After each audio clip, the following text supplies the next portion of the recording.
when you have a movie called Cocaine Bear with such like an insane premise, you never really believe that anyone's going to do it.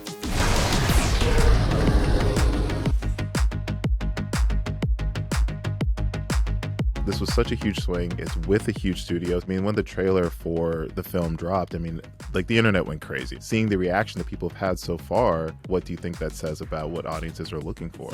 I think that they just want something that breaks through. I mean, and that's a little unique in that they haven't seen a million times before. I mean, this feels like a big action or adventure movie, but with an insane twist on it. And I think that in the history of, what's kind of popped, it's always sort of that.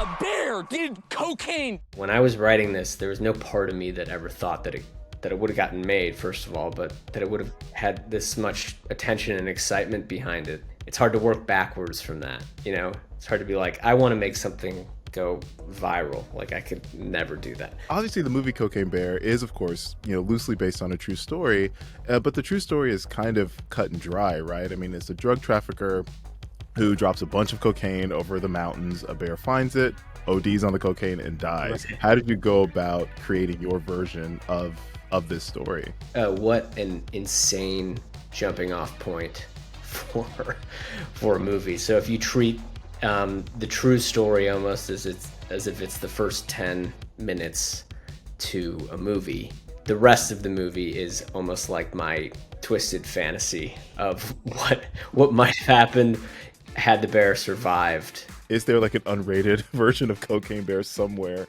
in your drafts? Like how close did we get to your original conceit for the film to what we see on screen?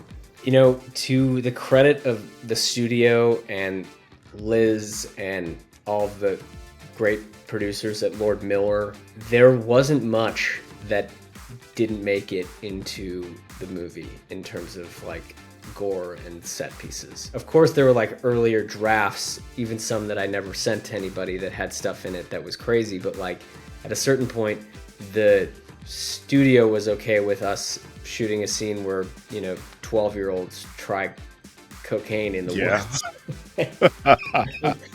And there was a version of the script where that was the opening scene. My thought process on that was like, let's cross the line right off the bat in the first like 3 pages. And it's so people know exactly what they're getting themselves into. If you make it past page 3 after kids have like tried cocaine and then been attacked by a cocaine bear and they're 12, like you're probably going to make it through the end of the movie, and there's not much I can really do to surprise you at that point.